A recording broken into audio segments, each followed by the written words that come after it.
Okay, so be confident, teachers. Don't overthink. That's why if you are authentic, if what you're sharing is all about your experiences, I think it's easier to, talk about it. You'll be confident.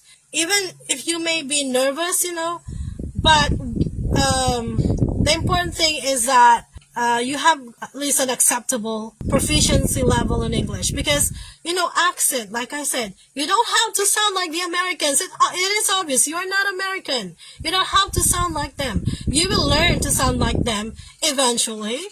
Okay, so don't be too conscious about your accent, but make sure that you understand the question and that you are answering it directly. Don't beat around the bush. Their time is precious. They have lots of teachers that go and interview, okay? So if they ask you about this, answer that directly. Don't give background information that's not necessary, okay? I'm not angry. If you discuss things as if you're discussing a lesson and not answering the question, it's like you're lecturing the interviewer. One-way video interview, I don't really know exactly what you mean by it, but I have heard, because the process changed, with Visa Sponsor, how they're doing things. During our time, we record ourselves. They need like 2 minutes long video. We'll talk about ourselves, and then we'll submit it, upload it in the website. But now, I think with EPI, they have a couple of questions.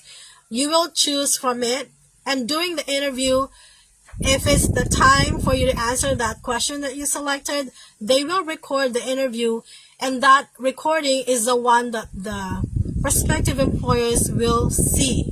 Next, okay, Ma'am Wendy has a couple of things here. Number 1, how did you prepare mentally for the challenges or obstacles that you may incur? Okay, so obviously this is different from person to person. But one of the things that you can do to prepare, and this could be one of the things that you can give us your answer, is that you read about, the culture there.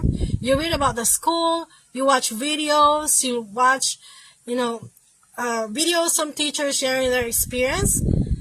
And your purpose is so that you can align your expectations, that you can adjust your expectations, because having this expectation and the reality not meeting is what's giving teachers, that frustrated feeling and the feeling of regret.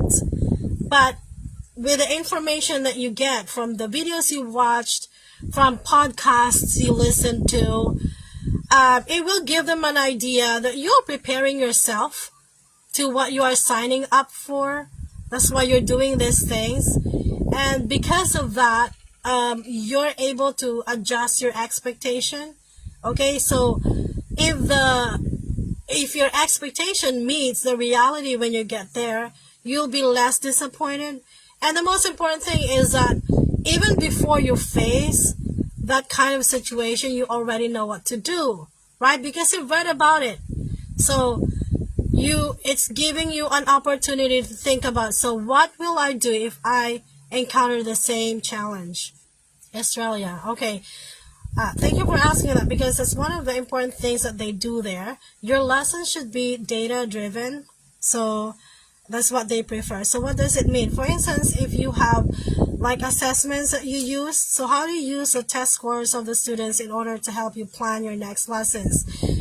Okay, for instance, if you're using tools like Nearpod, Pear Deck, what else? They have a built-in statistics in them. So if you use them, it'll show you the mean of the class, the average of the class per question. So how do you use this result in order to help you plan your lessons so that next time the students can do better? That's how they're using the data. At our school, we actually have what they call the data chat.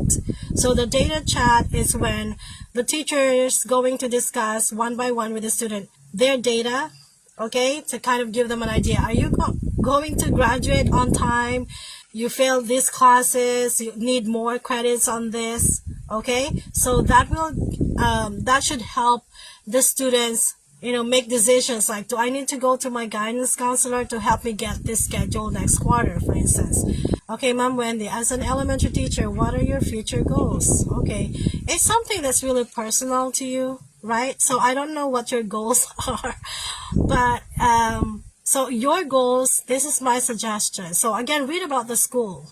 So make sure that your goal, that the goal you're mentioning is aligned with the philosophy of the school, for instance. So as an elementary teacher, what is your goal? If you are teaching reading, for instance, then as an elementary teacher, you want the reading score to be a certain score. It really depends on your personal goal, what subject you're teaching. Okay, how to de-escalate a violent student in class? When do you call the administrator? Okay, good question. So de-escalation is one of the trainings that you're going to have there. Okay, so what's the practice? Hang on. Look, my white hair is coming out. That's why I always tie my hair. Okay, that's beside the point. To de-escalate is to avoid getting the situation, worse than it already is. For instance, the student is already being hostile. So to de-escalate means not to say things that could offend the student even more.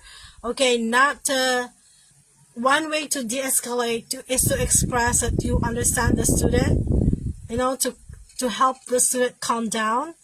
So don't say things like, because it's your fault, something like that. The student will even be, angrier.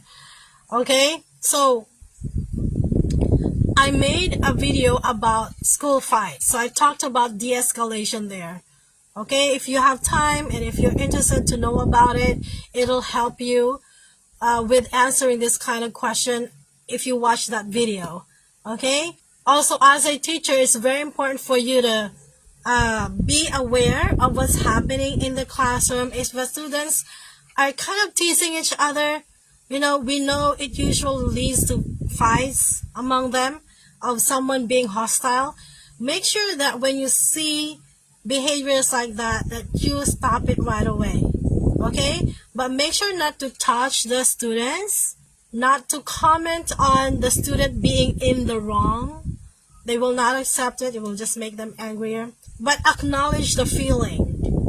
Hey, I know that you are upset, but it will help if you calm down a little bit. Okay, do you need any help from me? In what way can I help you? But don't touch the student. If two students are already kind of fighting, okay, don't break the fight. Call the deans. Call someone from the discipline.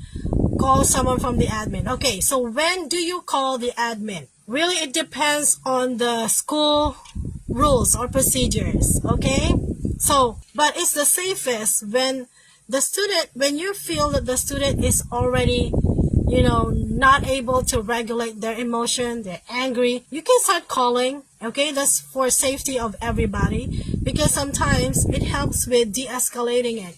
When they see you already calling the dean, sometimes they would calm down, because they know they will get in trouble. There will be a write-up. A write-up means that's like a referral, a report of student misbehavior.